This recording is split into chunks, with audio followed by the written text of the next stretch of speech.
Hello and welcome to our YouTube channel जिसका नाम है खड़ूस मास्टर। अभी तक हम पढ़ चुके हैं प्रेजेंट टेंस और पास्ट टेंस।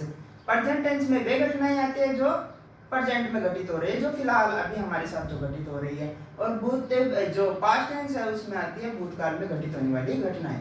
आज हम पढ़ने वाले हैं तीसरा भाग टेंस का। जो तीसरा और अंतिम भाग है वो है फ्यूचर टेंस। देखिए दोस्तों, अगर मॉडर्न इंग्लिश के अनुसार चले तो केवल इंग्लिश में दो ही पार्ट है, प्रेजेंट और पास्ट। क्योंकि फ्यूचर प्रेजेंट तो हम देख रहे हैं और पास्ट क्या है हम देख चुके हैं, लेकिन फ्यूचर टेंस को हमने ना तो देखा है और नहीं देख सकते पहले, इसलिए इस टेंस को मॉडर्न इंग्लिश के अंदर नहीं माना जाता है। जैसे वेल प्लान्ड एक्शन हो तो वो आ जाती है, प्रेजेंट कंटिन्यूस में आ जाती है। लेकिन अगर जैसे वह कल जयपुर जाएगा, जब वह कहानी लिखेगा, मतलब पूर्व अनियोजित योजनाओं के लिए, मतलब वो काम हो भी सकता है और नहीं भी हो सकता, इसके लिए इस टेंस का प्रयोग किया जाता है। हिंदी के वाक्य में इसकी पहचान है गा गे की, मतलब वह कल जयपुर जाएगा, वह कल एक कहानी लिखेगा, वह अपना पासवर्ड बदलेगा, इस प्रकार के सेंटेंस का प्रयोग किया जाता है। ये तो रही हिंदी की पहचान। चलिए अब पढ़ते हैं इंग्लिश में। तो इंग्लिश में देखिए, सबसे पहले इसकी डेफिनेशन देख लेते हैं। The action or work happen or occur in future called future tense।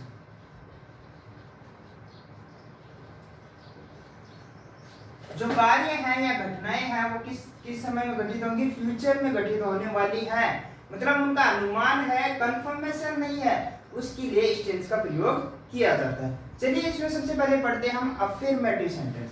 देखिए, अफर्मेटिव सेंटेंस लेने से पहले हम इसके सबसे पहले एडजेक्टिव्स ले लेते हैं। देखिए एडजेक्टिव,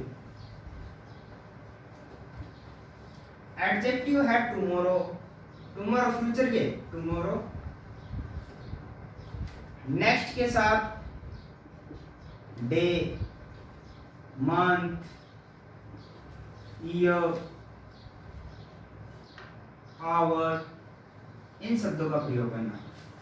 अपकमिंग डे,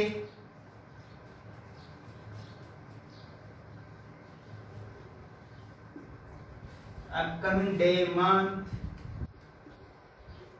ईयर, इन शब्दों का प्रयोग किया जाता है। चलिए, तो ये रहे हमारे क्या एडजेक्टिव। अब हम पढ़ते हैं अफर्मेटिव सेंटेंस। अफर्मेटिव, चलिए थोड़ा ऊपर लिख देते हैं। फ्यूचर इंडेफिनिट पढ़ रहे हैं, फ्यूचर इंडेफिनिट भी पढ़ रहे हैं, अफर्मेटिव सेंटेंस। चलिए affirmative sentence.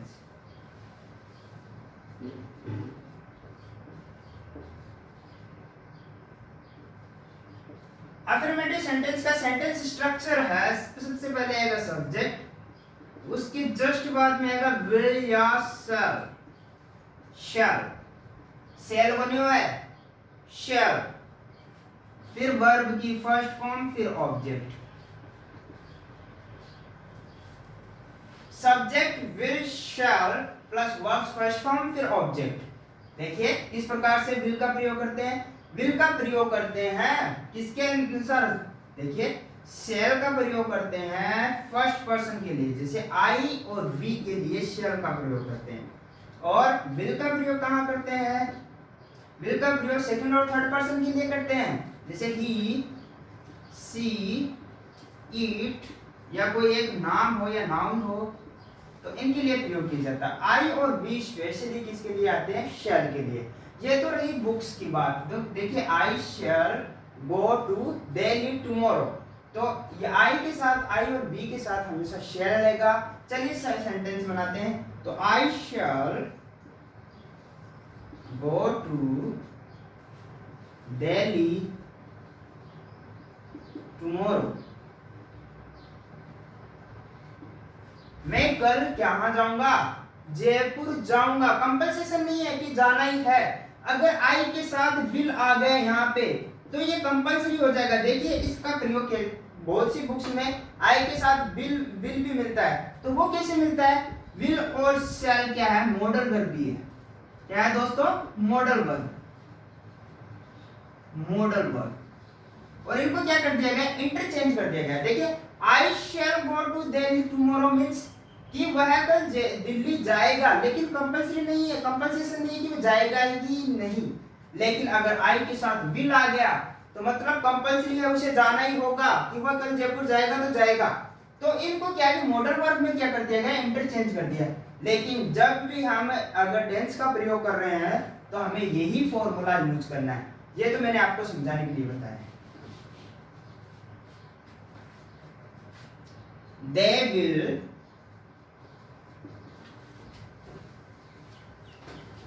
play football next month। अगले महीने वो क्या करेंगे, फुटबॉल खेलेंगे। तो they will play football next month, वो अगले महीने क्या करेंगे, फुटबॉल खेलेंगे। तो देखिए अगर आप हिंदी का प्रयोग न करके इनके जो एडवर्ब्स हैं इन पे ध्यान दोगे और इसके सेंस पे ध्यान दोगे तो आप हिंदी से जल्दी निकल पाओगे और इंग्लिश टू इंग्लिश सीखने की कोशिश में लग जाओगे। अगर आपको इंग्लिश रियल में सीखनी, कोई भी भाषा सीखने के लिए हमें उसी भाषा में सोचना पड़ता है, उसी भाषा में सेंटेंस बनाने पड़ते हैं। जैसे अब हम क्या करते हैं, हम तीन भाषाएं जानते हैं। जैसे एक तो लोकल है, एक हमारी मातृभाषा हिंदी जो नेशनल लैंग्वेज है नो डाउट, और ये है एक इंटरनेशनल लैंग्वेज जो इंग्लिश है, जिसे ग्लोबल लैंग्वेज भी। ठीक है, तो हम सबसे पहले क्या करते हैं, कोई भी सेंटेंस बनाने के लिए अपने माइंड में क्या करते हैं, लोकल लैंग्वेज में। जैसे हमारी लोकल लैंग्वेज है मारवाड़ी, तो यहाँ पे क्या, आई shall go to Delhi tomorrow, कल मैं जयपुर जाऊंगा। तो पहले ये सोचते हैं और उसके बाद में हिंदी में उसको ट्रांसलेट करते हैं, उसके जस्ट बाद में हम इंग्लिश में, मतलब तीन भाषाओं से, दो भाषाओं से गुजरकर हम हिंदी का प्रयोग करते हैं। लेकिन ऐसा बिल्कुल भी नहीं करना है दोस्तों, हमें डायरेक्ट कहाँ जाना है, केवल इंग्लिश में सोचना है और इंग्लिश में ही इसका आंसर करना है। ओके, चलते हैं नेगेटिव सेंटेंस की तरफ। और नेगेटिव सेंटेंस में कौन आता है, नॉट शब्द का प्रयोग आता है। देखिए नेगेटिव सेंटेंस, नेगेटिव सेंटेंस में सबसे पहले आएगा सब्जेक्ट, उसके जस्ट बाद में क्या आ जाएगा, विल और शैल, फिर क्या आ जाएगा, नॉट। थर्ड नंबर पे क्या आता है, मैंने बताया था नॉट। और इंडेफिनेट में क्या था, वर्ब की फर्स्ट फॉर्म और उसकी जस्ट बाद में ऑब्जेक्ट। चलिए सेंटेंस बनाते हैं।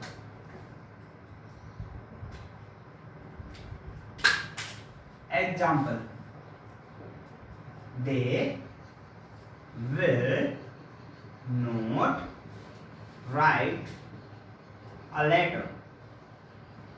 वे क्या नहीं लिखेंगे, एक पत्र नहीं लिखेंगे। कंपल्सेशन नहीं है कि लिखेंगे भी नहीं भी लिखेंगे, उनकी मर्जी है। लेकिन हम फ्यूचर में कर दिया कि भाई वो पत्र नहीं लिखेंगे। We shall not go to Mumbai। हम कहा नहीं जाएंगे, मुंबई नहीं जाएंगे, नहीं के अर्थ में। और नहीं क्या आ गया तो क्या हो गया, नेगेटिव सेंटेंस। और यहाँ पे क्या है, विल और शैल का प्रयोग किया गया है। और हम अगर इसको और टुमारो, नेक्स्ट मंथ, हमारे कोई भी एडवर्ब ऐड कर सकते हैं। और जबकि ये आने के बाद हमें पता चल जाएगा ये कौन सी टेंस का है। He will not read a novel। He will not read a novel, एक नोवेल नहीं पढ़ रहा है, एक उपन्यास नहीं पढ़ेगा। तो भविष्य की होने वाली संभावना को दर्शाने के लिए इस टेंस का प्रयोग किया जाता है। कंपल्सेशन नहीं है कि वो कार्य होगा या नहीं होगा। चलिए अगली टेंस की तरफ चलते हैं, interrogative. Interrogative sentence,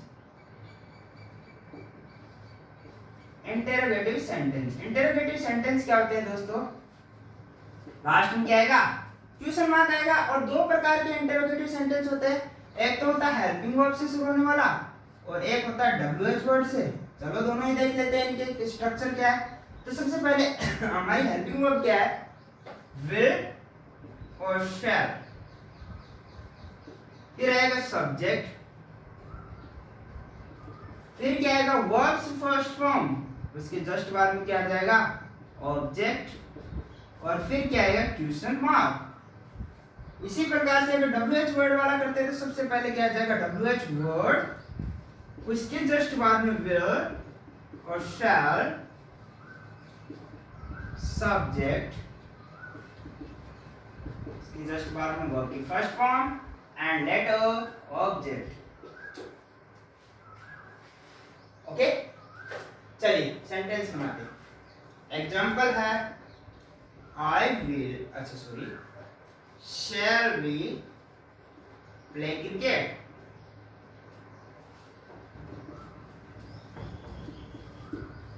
Shall we play cricket? Will you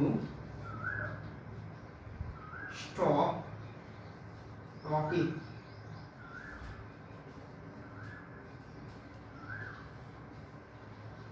Will you stop that car? Shall we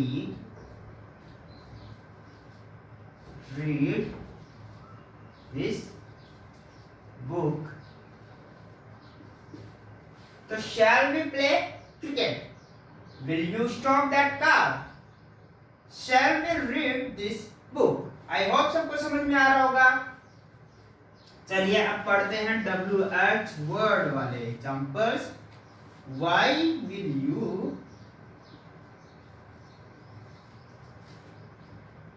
control that boy? Why will you control that boy?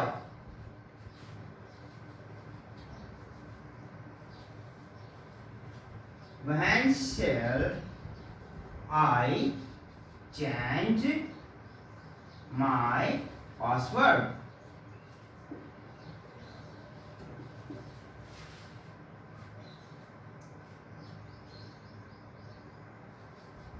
What will they do in this ground?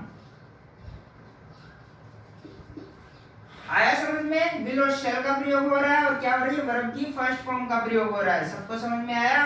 I hope affirmative, negative और interrogative sentence में किसी को कोई problem नहीं है। बढ़ते हैं आगे रूल्स की तरफ। चलिए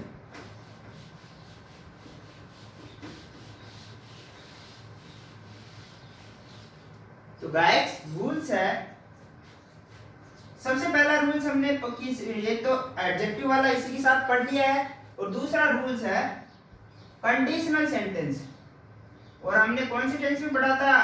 प्रेजेंट इंडेफिनिट टेंस में पढ़ा था कंडीशनल सेंटेंस। मतलब दो क्लॉज होंगे जिसमें एक में कंडीशन होगी और एक में उसका कारण होगा। जैसे ये जुड़े हुए किससे रहेंगे? इफ से। इफ से तो जुड़े हुए रहेंगे, और एक साइड में अगर आपको प्रेजेंट सिंपल टेंस मिलती है, प्रेजेंट सिंपल में क्या होता है? वर्ब की फर्स्ट फॉर्म, या वर्ब की फर्स्ट फॉर्म में एस या ईएस या डू डज, तो आपको क्या करना है? फ्यूचर इंडेफिनिट करना है। फ्यूचर इंडेफिनिट, और फ्यूचर इंडेफिनिट में क्या है? विल और शैल। Where we use will और shall, I और we के साथ क्या यूज करेंगे? shall। और बाकी साथ के साथ क्या, बाकी सबके साथ क्या करेंगे? will का प्रयोग करेंगे। आई होप सबको समझ में आ रहा होगा।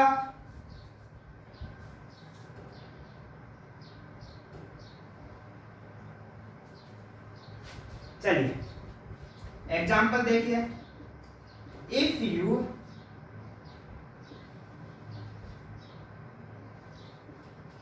If you run fast,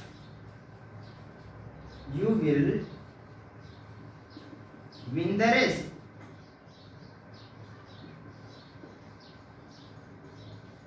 अगर तुम तेज दौड़ोगे तो क्या करोगे? रेस जीत जाओगे। मतलब कंडीशन दी हुई है, इफ से जुड़ा हुआ है, और क्या है? अगर तुम तेज दौड़ोगे तो ही क्या करोगे? रेस को जीतोगे। कंडीशन है, पहले में कंडीशन है और उसमें अप्लाई करना है। अप्लाई करने का मतलब फ्यूचर में जब अप्लाई करोगे तो क्या होगा इस चीज के बारे में बताया गया। तो क्या आ गया, इफ आ गया और क्या आ गया, वर्ब की फर्स्ट फॉर्म आ गई। तो हम दूसरे साइड में क्या करेंगे, विल शेल के साथ वर्ब्स फर्स्ट फॉर्म, जैसे I if you, okay, they will pass the examination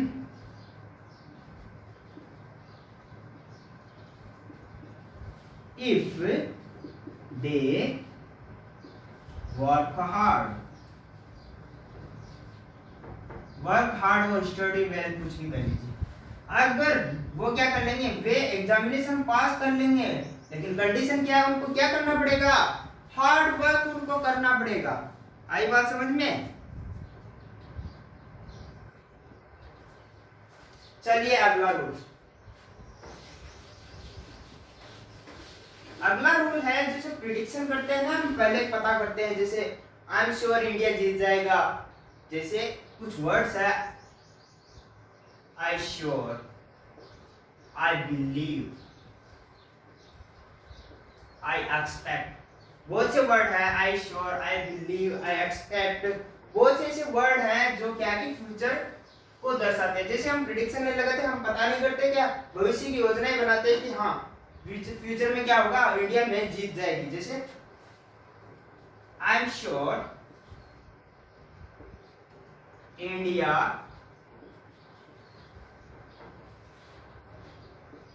will win the match. मैं श्योर हूं क्या हो जाएगी, इंडिया मैच जीत जाएगी। तो इस प्रकार के सेंटेंस में ये जो वर्ड्स होते हैं, I am sure, I am believe, तो इन शब्दों में किसका प्रयोग किया जाता है, इस टेंस का प्रयोग किया जाता है। तो हमारी फ्यूचर टेंस कंप्लीट हो चुकी है। अगर किसी को कोई प्रॉब्लम हो तो कमेंट्स दीजिएगा। चलिए अब करते हैं, सबसे पहले हम लेते हैं प्रेजेंट इंडेफिनिट का कंपैरिजन करते हैं। कंपैरिजन में सबसे पहले प्रेजेंट इंडेफिनिट का सेंटेंस लेते हैं, जैसे राधा सिंग्स सॉन्ग। कौन सी टेंस का है दोस्तों, सिंग्स सॉन्ग, प्रेजेंट इंडेफिनिट का। और इसमें थोड़ा सा क्या नेगेटिव में क्या हो जाता है, Radha does not sing song. आया दोस्तों समझ में, ये कौन सी टेंस का हो गया, प्रेजेंट इंडेफिनिट का। चलिए पास्ट इंडेफिनिट में, इसको पास्ट इंडेफिनिट में चेंज करते हैं, Radha sang song. Second form आ गई, कौन सी होगी, Radha sang song. Radha did not sing song. ये कौन सा हो गया, पास्ट इंडेफिनिट। अब अभी हमने जो पढ़ी है उसमें चेंज करते हैं इसको, Radha will sing song. Radha will sing song. तो ये रहा comparison between present, past and future. तो आज हमारी टेंस कौन सी पूरी हो गई है, फ्यूचर इंडेफिनिट कंप्लीट हो चुकी है। देखिए तीन कंडीशन है, ये तो है प्रेजेंट, ये है पास्ट और ये है फ्यूचर।